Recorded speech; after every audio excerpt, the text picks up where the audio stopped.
All right, everybody, we're back here for a second last Judas Priest album review. And while the 2000s kind of had their ups and downs, um, the first album here in the 2010s for Priest, 2014's Redeemer of Souls, it's actually a kick-ass album. And spoiler alert for the next one, it's pretty kick-ass too. Firepower, but we'll get there. That'll be the last album review for Priest. But yeah, you know, I think the 2000s really they had their little experiments and stuff because I mean Demolition that was just something completely different in its own right. But then they had Angel Retribution, kind of the comeback album and all that, and then they kind of experimented with the concept album. But this right here, this is they went right back to their roots, the heavy metal roots. And boy, we'll just hop right in here. Dragonaut. What an opener.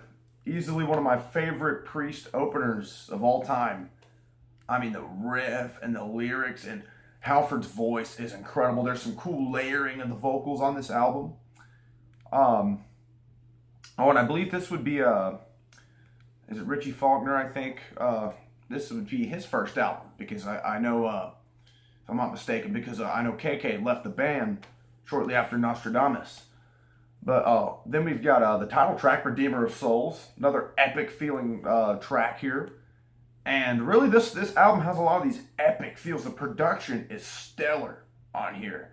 Very epic and a big grandiose feel, and I love it.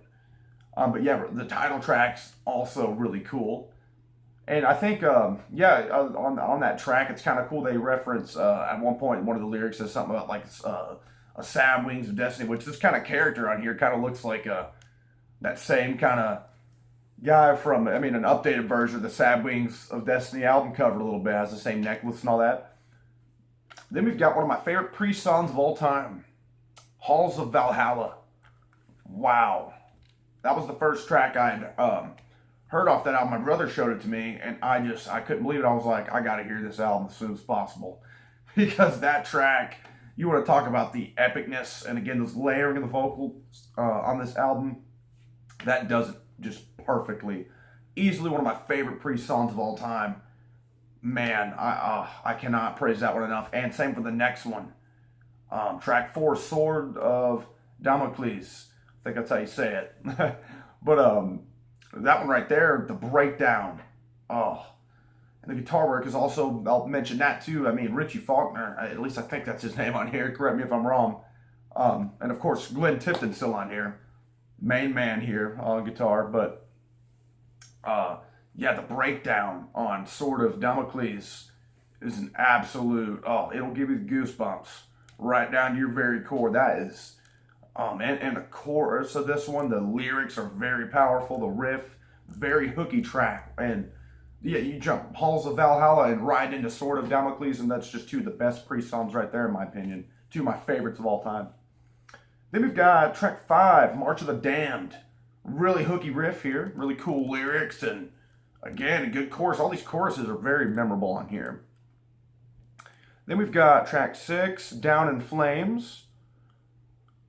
I'm trying to remember. Yeah. Oh, that one. Another one of the best ones off here. Again, I just, it's track after track. While the last review was, I called it, couple killer and all filler. This one is just all killer, no filler. Like literally, there's not a skippable track on this thing. And Down in Flames is another one that's just got this ultra heavy hooky chorus. Then we've got track 7, Hell and Back. Really cool one. I like the lyrics on this one. Kind of really describes the band in a way. Like, they had some problems there for a while, but hey, they're back to their roots. I know this isn't the Return album or anything, but they really went back to their roots on this thing. Then we've got track 8, Cold Blood, or Cold Blooded, and that one, the riff just carries this track. That is such a freaking good song. Then we've got track 9, Metalizer, another heavy one that just is, I mean, a lot of this too sounds almost like a sequel to Painkiller, the true sequel to Painkiller. I know I kind of said that with Angel Retribution, and even the band kind of said that, but this one really sounds like it. Like you could put a lot of these tracks on Painkiller, and it would fit right in. Then track 10, oh yeah, Crossfire. Man, some of the best vocal work on this album.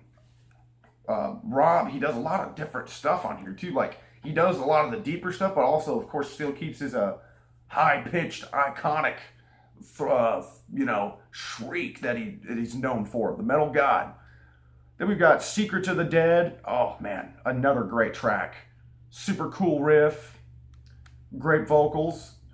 Then we've got Battle Cry, the second last track. And again, it's just, I hate to keep repeating myself, but man, I mean, just track after track after track on this thing.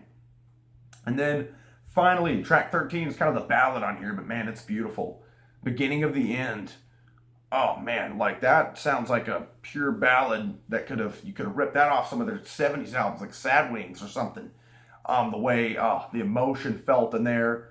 I mean, these guys, as far as Rob was concerned, I know I kind of shit on him a little bit on 2008's Nostradamus. I don't know. I think they were trying to go for a different feel or something, but like Rob he didn't lose a step vocally. He didn't.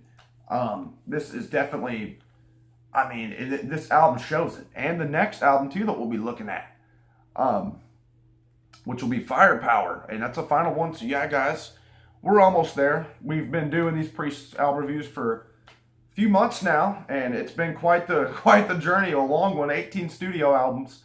But this is album 17, and next time we're partying with be reviewing the final one, Firepower, 2016's Firepower, if I'm not mistaken. And then, of course, the big video, the rankings. So you guys stay tuned. We got some good stuff coming up. Thanks.